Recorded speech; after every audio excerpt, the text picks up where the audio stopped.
आज की इस वीडियो में हम देखने वाले हैं unit 5 of blockchain technology, that is blockchain Ethereum platform using solidity. में इथेरियम प्लेटफॉर्म देखना है और इथेरियम प्लेटफॉर्म में हम सॉलिडिटी कैसे यूज करते हैं हमें देखना है। सबसे पहले समझते हैं इथेरियम है क्या। इथेरियम एक ब्लॉकचेन का प्लेटफॉर्म है जहाँ पे हम decentralize app D apps build करते हैं और कॉन्ट्रैक्ट भी डिप्लॉय कर सकते हैं। इस प्लेटफॉर्म को हम क्या बोलते हैं, इथेरियम। तो ये प्लेटफॉर्म बिटकॉइन जैसे नहीं है जहाँ पे सिर्फ एक डिजिटल करेंसी है, बल्कि डिजिटल करेंसी से ज़्यादा हम इथेरियम का यूज़ करते हैं, जैसे कि स्मार्ट कॉन्ट्रैक्ट बनाने के लिए और ओटी और डी एप्स बनाने के लिए। जैसे बहुत सारे यूज़ के लिए हम इथेरियम यूज़ करते हैं। तो इथेरियम की नेटिव क्रिप्टो करेंसी क्या होती है, ईथर, दैट इज़ ईटीएच। और हम ईटीएच किसके लिए यूज़ करते हैं, तो कि जो गैस फीस और कंप्यूटेशनल फीस वगैरह रहती है तो पे करने के लिए हम ईटीएच यूज़ करते हैं। और इसका वाइडली यूज़ होता है डिसेंट्रलाइज फाइनेंस ऐप में और एनएफटीज टोकन के लिए। तो तुम यहाँ पढ़ सकते हो, यही सब यहाँ पे दिया है और तुम्हें यही सब इंग्लिश में लिखना है, ठीक है। उसके बाद ना टाइप्स ऑफ इथेरियम क्या है कि इथेरियम के आई थिंक 3 टाइप्स है। उसमें से फर्स्ट है मेन नेट। तो इथेरियम मेन नेट क्या है, this is primary blockchain where most of the activities including smart contract and decentralized finance apps are created. It transmitted the Ethereum 2.0 in 2022 in 2022, moving from POW से POS। जो consensus algorithm है, हमने POW से POS कब start किया था, Ethereum 2.0 में, जब 2022 के बाद। वो main net framework, Ethereum main net framework कौन सा है कि जो जिस फ्रेमवर्क में वो सभी मतलब इथेरियम के जो रियल ब्लॉकचेन क्रिप्टो करेंसी वाला इथेरियम है उसको हम मेन नेट फ्रेमवर्क बोलेंगे। और उसमें ही जो स्मार्ट कॉन्ट्रैक्ट है और ग्लोबली जो नेटवर्क फैला हुआ है इथेरियम का, वो सब मेन नेट फ्रेमवर्क में आता है, मेन नेट टाइप में आता है। उसके बाद इथेरियम क्लासिक। इथेरियम क्लासिक में क्या है कि इट ऑपरेट्स इंडिपेंडेंटली, मतलब ये हर किसी के लिए अलग अलग है। और इसको तुम लोकली भी बोल सकते हो कि this community split with the one group sticking to original blockchain Ethereum classic and other implementing change to fix the issue of the Ethereum. तो ये क्या है कि ये 2016 में तैयार हुआ था। और इथेरियम क्लासिक में क्या है कि Ethereum classic emergent after significant hack on Ethereum network इन 2016। तो इथेरियम क्लासिक ऐसे समझो कि एक लोकल नेटवर्क है, या जैसे एक इंटरप्राइज या इंडस्ट्री का नेटवर्क है जिसमें सिर्फ लिमिटेड लोग से अ, या जो ये नेटवर्क यूज करेंगे, ठीक है। और इट ऑपरेट्स इंडिपेंडेंटली। और ये अभी भी पीओडब्ल्यू, मतलब जो कॉन्सेंसस एल्गोरिथम है, वो पीओडब्ल्यू अभी भी यूज हो रहा है, इसमें इथेरियम क्लासिक में। और इथेरियम मेननेट में अभी 2022 से पीओएस में शिफ्ट हुआ हो चुका है इथेरियम मेननेट। और उसका सबसे थर्ड वाला फ्रेमवर्क है टाइप से इथेरियम का, दैट इज टेस्ट नेट। ये एक टेस्टिंग इन्वायरमेंट है जहाँ पे डेवलपर्स डिसेंट्रलाइज ऐप टेस्ट करते हैं, उनके स्मार्ट कॉन्ट्रैक्ट्स टेस्ट करते हैं। तो एक टेस्टिंग प्लेटफॉर्म है, ठीक है। तो जियोरली और सेपोलियो सेपोलिया एक प्लेटफॉर्म के नाम से। और टेस्टनेट क्या करता है कि रेप्लिकेट करता है इथेरियम मेननेट फ्रेमवर्क को और डेवलपर को मतलब टेस्ट करने के लिए अलाउ करता है। तो it is use for basically to programmers and developers to test and troubleshoot all aspects of the future in the blockchain, ठीक है। तो ये 3 types of Ethereum, mainnet, blockchain मतलब लोकली और ग्रुप वाइज बोल सकते हो उसको, और थर्ड वाला है टेस्टनेट, ठीक है। और इथेरियम क्लासिक वही ग्रुप वाला। इसके बाद है सॉलिडिटी। सॉलिडिटी क्या है, एक प्रोग्रामिंग लैंग्वेज है जिसमें हम स्मार्ट कॉन्ट्रैक्ट लिखते हैं और डिप्लॉय करते हैं इथेरियम पर, ठीक है। मतलब स्मार्ट कॉन्ट्रैक्ट लिखने और इथेरियम नेटवर्क पे डिप्लॉय करने के लिए जिस भाषा का यूज करते हैं उस भाषा का नाम है सॉलिडिटी। तो सॉलिडिटी एक जावास्क्रिप्ट जैसी सिंपल लैंग्वेज है, सिमिलर टू सिंटैक्स उसके जावास्क्रिप्ट जैसे सिमिलर है। तो ये मतलब वेब डेवलपर को लर्न के लिए आसान है, ठीक है। तो सॉलिडिटी हमें क्या अलाउ करती है कि स्मार्ट स्मार्ट कॉन्ट्रैक्ट लिखने के लिए अलाउ करती है, डिसेंट्रलाइज ऐप डी एप्स बनाने के लिए ही अलाउ करती है सॉलिडिटी, ठीक है।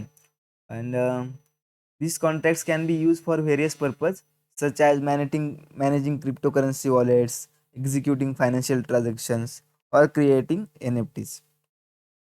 और Solidity is a statically typed language, meaning developers must specify the data types of the variables, making it easier to catch errors during development.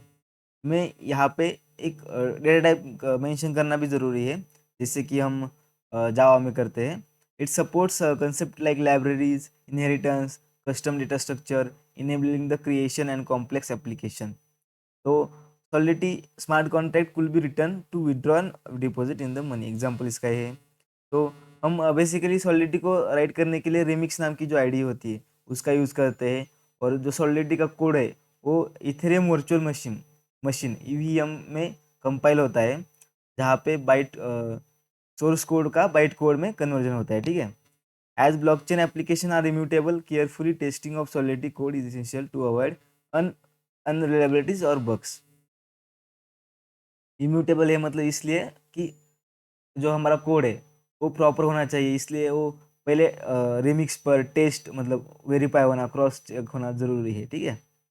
उसके बाद है स्वार्म। स्वार्म क्या है? डिसेंट्रलाइज स्टोरेज प्लेटफॉर्म है। मतलब हमने अब अभी तक क्या देखा था कि एक डिसेंट्रलाइज नेटवर्क देखा था जहाँ पे हम ट्रांजेक्शन शेयर कर रहे हैं, लेकिन वही बात अगर स्टोरेज की हो तो हम क्या यूज़ करने वाले? स्वार्म। स्वार्म क्या है कि एक डिसेंट्रलाइज स्टोरेज प्लेटफॉर्म है। तो Swarm is a decentralize storage platform and content distribution system design to complement Ethereum blockchain. मतलब ये स्वार्म हम कहाँ यूज़ करते हैं?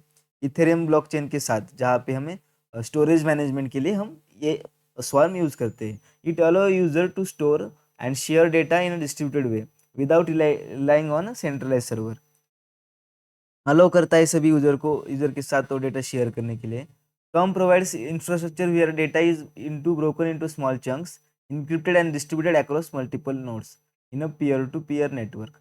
यहाँ क्या होता है कि जो डेटा स्टोर हो रहा है उसका भी इंक्रिप्शन हो रहा है, इसलिए मतलब डेटा सिक्योर रहता है, स्टोर रहता है और डिसेंट्रलाइज है, तो भरोसेमंद है। मतलब कि सबके पास उस डेटा की कॉपी अवेलेबल होने वाली है। This ensure data remains accessible and secure and censorship resistant even if some nodes go offline. सबके पास है, इसलिए अभी अगर कोई नोड्स ऑफलाइन भी हो तो भी डेटा रिमेन्स सेफ, ठीक है। Swarm operates on the principle that user contribute their unused storage and bandwidth to the network and in return receive the incentives। तो ये बेसिकली जो यूजर का स्टोरेज है वो उसी को ही यूज करता है जो कि डिसेंट्रलाइज प्लेटफॉर्म में शेयर होता है, ठीक है। तो this platform also uses cryptographic techniques to maintain data integrity and security. हर एक डेटा इंक्रिप्शन के द्वारा सिक्योर रहता है, ठीक है। User interact with swarm through the light weight client with which seamlessly integrate with the other components of Ethereum ecosystem like smart contracts। मतलब swarm easily बाकी प्लेटफॉर्म के साथ घुल मिल जाता है, मतलब इजीली इंटीग्रेट करता है। तो तुम एक डायग्राम निकालो कि फाइल है, उसका चंक्स में तुमने उस फाइल को स्प्लिट आउट किया है, और हर एक चंक्स का नंबर है कि 2 4, एक नंबर है 6 डिजिट का, और वो एक स्वार्म वाले स्टोरेज में सेव है, ठीक है। नोड 1, नोड 2, नोड 4, ठीक है। और वो हर एक फाइल का चंक हर एक नोड के पास स्प्लिट आउट कर दिया है, डिस्ट्रीब्यूट किया है, ठीक है। It is particularly suited for the use case like decentralize application, D apps, file storage, hosting website in a decentralize manner. Swarm supports Ethereum goals by ensuring them that data is stored securely, shared efficiently and remains tamper proof, which is vital for the DApps, ठीक है। तो ये ensure करता है कि सभी data secure है और सभी के साथ शेयर हुआ है, ठीक है। तो यही है स्वार्म, ठीक है। उसके बाद है स्मार्ट कॉन्ट्रैक्ट्स। तो स्मार्ट कॉन्ट्रैक्ट्स क्या है? तो स्मार्ट कॉन्ट्रैक्ट्स एक सेल्फ एग्जीक्यूटिंग डिजिटल कॉन्ट्रैक्ट्स होते हैं जो कि एक बेसिक कंडीशन सेटिस्फाई होने के बाद ऑटोमेटिकली एग्जीक्यूट होते हैं, ठीक है। अ smart contract is a self executing digital contracts with terms of agreement. मतलब वही कि एक प्रीडिफाइंड कंडीशन होते हैं जो कि कोड में लिखे जाते हैं, और वो जब प्रीडिफाइंड कंडीशन एग्जीक्यूट होंगे और सेटिस्फाई होंगे तब वो कोड ऑटोमेटिकली एग्जीक्यूट होगा। It runs on blockchain network ensuring secure and transferred and immutable. ठीक है, तो smart contracts automatically execute with specific action, that is pre determined condition. ठीक है, तो जो प्री डिटरमाइंड कंडीशन है उसके साथ वो मतलब जब वो प्री डिफाइंड कंडीशन मीट हो गए तब वो ऑटोमेटिकली एग्जीक्यूट होगा। ठीक है, तो इसका एग्जांपल क्या है कि smart contract for renting the apartment on release security deposit back to the tenant if landlord confirm that property was return in a good condition. मतलब कि अब तुमने क्या किया है कि ब्लॉकचेन का एक प्लेटफॉर्म डी ऐप बना, डिसेंट्रलाइज ऐप बनाया है जो कि ओनर्स के डिपॉजिट कलेक्ट करता है। तो अगर यहाँ पे क्या है कि हमने एक स्मार्ट कॉन्ट्रैक्ट बनाया है जहाँ पे हम चेक करेंगे कि जो टेनेंट है उसने फ्लैट किस कंडीशन में रिटर्न मतलब फ्लैट की हम कंडीशन चेक करेंगे। अगर वो गुड कंडीशन में है तभी उसका डिपॉजिट उसको मिल जाएगा, अगर गुड कंडीशन में नहीं है तो डिपॉजिट नहीं मिलेगा। इसका हम एक स्मार्ट कॉन्ट्रैक्ट बनाएंगे। ठीक है, तो एक पर्पज़ क्या है स्मार्ट कॉन्ट्रैक्ट बनाने के, तो the primary purpose of smart contract is to automate agreements and transaction to reduce the need of intermediates, lower cost and minimize the error and frauds. तो ज़रूरत क्या है कि स्मार्ट कॉन्ट्रैक्ट बनने की कि एक ऑटोमेटिकली जो चीज़ें है वो हो, और जो मिडल मैन है उसका मिडल मैन को हमें रिमूव करना है कि dependence on the middle man हमें रिमूव करना है। इसलिए हम क्या करते हैं स्मार्ट कॉन्ट्रैक्ट का यूज़ करते हैं। तो स्मार्ट कॉन्ट्रैक्ट क्या करता है कि उससे क्या होता है कि इफिशियंसी बढ़ती है, ट्रांसपेरेंसी आती है, सिक्योरिटी। तो यही सब तुम्हें पॉइंट लिखने हैं। ठीक है, तो उसके बाद है by removing need of trust in third party smart contract empowers the dApps and drive innovation in industry like finance and health sector. मतलब ये अगर थर्ड पर्सन नहीं है तो एक मतलब ट्रांसपेरेंसी और जो एफिशिएंसी बढ़ रही है वो हम फाइनेंस और हेल्थ सेक्टर में भी यूज़ करते हैं। ठीक है, तो टाइप्स क्या क्या है स्मार्ट कॉन्ट्रैक्ट्स से। सबसे पहला है स्मार्ट लीगल कॉन्ट्रैक्ट्स। तो स्मार्ट लीगल कॉन्ट्रैक्ट्स क्या है कि this are legally binding agreements where the terms are included into contracts. मतलब जो गिवन टर्म्स है वो एग्रीमेंट में ही मेंशन है। मतलब दे ensure the compliance with legal standards while automating process like payments और सर्विस डिलीवरी। मतलब अगर पेमेंट मेरे ए से, अगर एग्जांपल इसका क्या होगा कि हम स्मार्ट कॉन्ट्रैक्ट क्रिएट करेंगे जहाँ से एक में से अगर पेमेंट गया है 10,000 का, और उसका बी में डिपॉजिट किया है हमने ए से, तो बी में अगर ए से डिपॉजिट हुआ है तो बी में क्रेडिट होगा ही होगा, वो बीच में कहाँ गायब नहीं होगा। ठीक है, तो ये एक हमने उसका एक कॉन्ट्रैक्ट बनाया है। ठीक है, वो जो ऑटोमेटिकली एग्जीक्यूट होगा। और ये हो एक स्मार्ट लीगल कॉन्ट्रैक्ट है। ठीक है, अगर नेक्स्ट एग्जांपल क्या है, नेक्स्ट टाइप क्या है कि decentralize autonomous organization, DAOS। That क्या है smart contracts can manage entire organization. A DAO operates according to rules included into the smart contracts, automatic tasks such as the fund allocation or voting. DOAs are open source and also feature transparency and in theory are incorruptible. तो DAO क्या है कि decentralize autonomous organisation है। मतलब जो organisation में हम smart contract use करते हैं, बिल्ड करते हैं, वो सभी DAO के अंडर आते हैं। तो इसमें भी वही है कि प्री डिफाइंड कंडीशन होने वाली है जो मीट होने के बाद वो एग्जीक्यूट होगा स्मार्ट कॉन्ट्रैक्ट। यही है, मतलब कि यहाँ पे क्या है कि DAO मतलब ऑर्गेनाइजेशन में, तो ऑर्गेनाइजेशन में यूज़ होगा। अब ये स्मार्ट लीगल कॉन्ट्रैक्ट है तो बेसिकली जो बेसिक कॉन्ट्रैक्ट है वो SLSC में आएंगे। ठीक है, उसके बाद application logic contracts ALC। This connect a smart contract with other applications और systems enabling interactions with external data and APIs। तो इसमें क्या होने वाला है कि for instance they can trigger specific actions based on the real world event like changes in the weather और stock prices. तो एप्लीकेशन लॉजिक कॉन्ट्रैक्ट्स क्या है कि मतलब अगर हम एक्सटर्नल API यूज़ करके कंडीशंस सेटिस्फाई हो रही है कि नहीं ये चेक कर रहे हैं, ये एप्लीकेशन लॉजिक कॉन्ट्रैक्ट्स। ठीक है, तो उसके बाद है implementation of smart contracts using solidity. तो इम्प्लीमेंटेशन कैसा करने वाले हैं हम स्मार्ट कॉन्ट्रैक्ट्स का सबसे पहले define purpose of smart contract. Before writing any code, developer must identify the purpose and functionality of smart contract. This involves answering questions like what problem is contract solving, what are the inputs outputs and condition. हमें सबसे पहले देखना है कि purpose क्या है smart contract का। उसके बाद हमें स्मार्ट कॉन्ट्रैक्ट का कोड लिखना है। Developers right code in solidity which is a high level language, programming language, ठीक है। अब उसका एग्जांपल क्या है कि कॉन्ट्रैक्ट का, कि इस प्रोग्राम, अभी हम सॉलिडिटी का वर्जन डिफाइन करते हैं कि प्रोग्राम सॉलिडिटी 0.8 0.0 के, ठीक है। उसके बाद है contract, example contract, address public owner. अब एक वेरिएबल हमने क्रिएट किया है कि ओनर नाम का जो है पब्लिक है, और उसका एड्रेस दिया है, ठीक है। और उसका एड्रेस एक मतलब वेरिएबल डिफाइन करने के लिए यूज होता है, ठीक है। उसके बाद एक कंस्ट्रक्टर, हमने कंस्ट्रक्टर डिफाइन किया है, क्या किया है कि owner equal to message dot sender, set contact deployer as a owner. तो हमने कंस्ट्रक्टर डिफाइन किया। उसके बाद हमने फंक्शन लिखा है कि set owner equal to address new owner, और उस पब्लिक, और उसमें क्या लिखा है कि require message equal to sender equal to owner, then only owner can set new owner, owners equal to new owner. अगर अगर प्रीवियस ओनर ने ही मैसेज किया है कि न्यू ओनर है, तो तभी न्यू ओनर को मतलब ओनर को न्यू ओनर हम असाइन करेंगे, ठीक है। तो ये एक बेसिक हम स्मार्ट कॉन्ट्रैक्ट हमने लिखा है। तो हमें यहाँ पे कॉन्ट्रैक्ट क्लास डिफाइन करना जरूरी है, एज तुम ये कॉन्ट्रैक्ट को क्लास समझ सकते हो, ठीक है।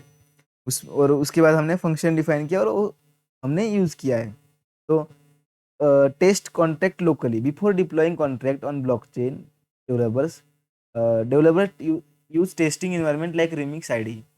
तो हमें हमेशा से पहले कि वो डिप्लॉय करने से पहले हमें आईडी में चेक करना ज़रूरी है, क्योंकि वो ब्लॉकचेन का कॉन्ट्रैक्ट है। तो एक बार एग्जीक्यूट हुआ, ट्रांजैक्शन हुआ, तो वो इम्यूटेबल होता है, मतलब फिर से हम उसको बैक नहीं कर सकते, ठीक है। और डिप्लॉय करने से पहले हम क्या करेंगे, लोकली उसको टेस्ट करेंगे। और टेस्ट करते वक्त हम क्या करेंगे, उसको डिप्लॉय कंपाइल करेंगे, कंपाइलेशन, और कंपाइलेशन चेक करेंगे कि कुछ एरर आ रहा है कि नहीं आ रहा है। फिर हम वहाँ पे होता है कि डिप्लॉय करना है, होता है कि स्मार्ट कॉन्ट्रैक्ट को हम डिप्लॉय करते हैं। तो after testing and compiling, contracts are deployed. And हम वहाँ पे अगर कोई इथेरियम का है, तो हम वहाँ पे कुछ इथेरियम की वैल्यू सेट करते हैं फॉर, ठीक है। और किसके लिए वो वैल्यूज हमें ईटीएच की लगती है, वो हमने पिछले वाले चैप्टर में देखा था कि 35 हमें ईटीएच वैल्यू सेट करनी पड़ती है अगर कॉन्ट्रैक्ट हमें डिप्लॉय करना है इथेरियम पे। तो वो गैस फीस वगैरह पे करने के लिए हम सेट करते हैं, ठीक है। उसके बाद है interact with contract. Once deployed the contract becomes live and immutable.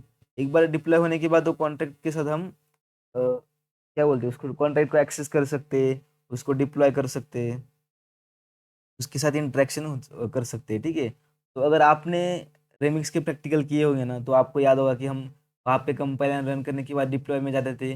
Deploy कुछ हम पहले उसका ईवीएम, इथेरियम वर्चुअल मशीन का कुछ वर्जन वगैरह सेट करते थे। उसके बाद ईटीएच वगैरह वैल्यू ऐड करके हम उसको कॉन्ट्रैक्ट को डिप्लॉय करते थे। और उसके बाद हम उस वहाँ पे वो डिप्लॉय कॉन्ट्रैक्ट के साथ इंटरेक्शन भी कर सकते थे नीचे, कि वहाँ पे हमने गेट फंक्शन लिखा है, या कुछ अमाउंट ऐड कर रहे हैं, ट्रांजेक्शन कर रहे हैं, वो हमने प्रैक्टिकल में किया है सब कुछ।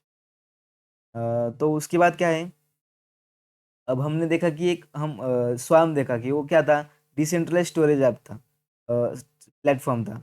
वैसे ही विस्पर क्या है कि डिसेंट्रलाइज मैसेजिंग प्लेटफॉर्म है विस्पर। तो Whisper is a decentralize messaging protocol design to enable secure and private anonymous communication between user and blockchain. तो हम विस्पर की मदद से एक मैसेज के लिए मैसेजिंग प्लेटफॉर्म है जिस जहाँ पे हम ब्लॉकचेन का यूज करते हैं। तो it is a part of Ethereum ecosystem and works alongside with other technology like swarm and Ethereum blockchain. तो यहाँ पे क्या होता है कि इनक्रिप्टेड मैसेज रहता है, और जो कि हम एक्सचेंज करते हैं इनक्रिप्टेड मैसेज। और यहाँ पे कुछ मतलब विस्पर है, ब्लॉकचेन वाली प्लेटफॉर्म है, तो सेंट्रलाइज कोई सर्वर नहीं है, ठीक है। और पीयर टू पीयर हम कनेक्शन होता है, सीधा एंड टू एंड यूजर के साथ कनेक्ट किया जाता है। और हर एक मैसेज इनक्रिप्टेड रहता है with the help of cryptography. ये क्या करता है कि वही की सिक्योरिटी और मतलब क्या बोलते हैं उसको, सिक्योरिटी बढ़ाता है। It ensure that the conversation remains confidential and resistance to censorship और सर्विलेंस। ठीक है, each message encrypted and broadcasted to all nodes in the network, but only the internet recipient can decrypt and read it using the specific key. Message सभी के साथ share होता है, लेकिन वही पढ़ सकता है जिसके पास वो प्राइवेट की है, जिसको हमने भेजा है। ठीक है, to further protect privacy, Whisper employs the techniques like messaging padding and random delays to prevent tracking and metadata analysis. One of the Whisper's main advantage is to integration with D apps. तो Whisper एक मतलब Ethereum friendly platform है, decentralize messaging platform है, जहाँ पे हम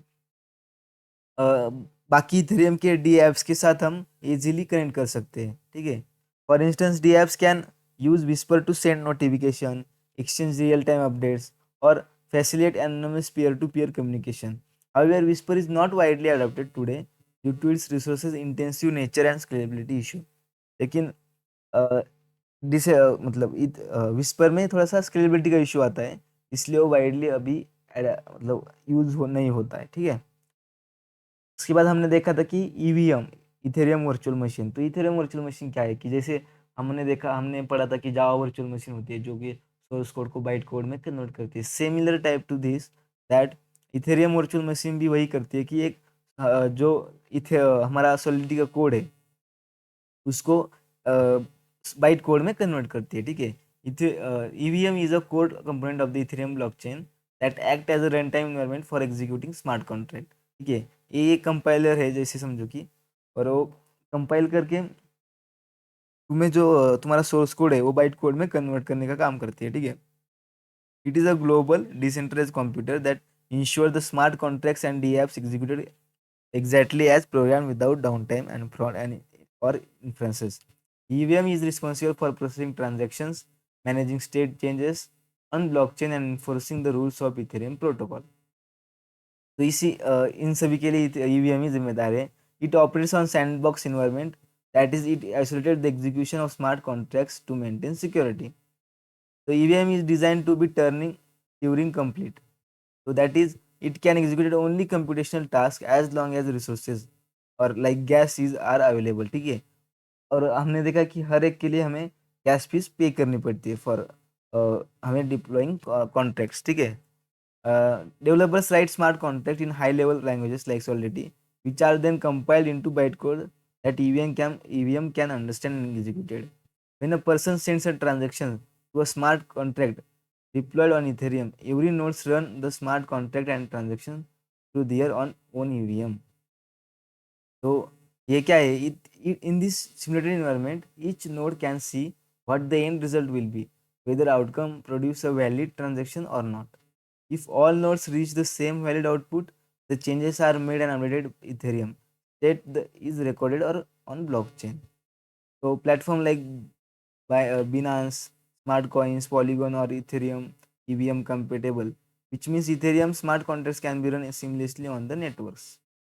तो यही है कि जो हम हमारा जो स्मार्ट कॉन्ट्रैक्ट है वो डिप्लॉय करने के लिए हम ईवीएम मतलब इथेरियम वर्चुअल मशीन का यूज़ करते हैं। इतना ही है, मतलब ये 2-4 पॉइंट लिख लो, बस इतना ही है ईवीएम में। और बस इतना ही इस चैप्टर में। तो मिलते हैं अगली वीडियो में, तब तक के लिए ओके बाय।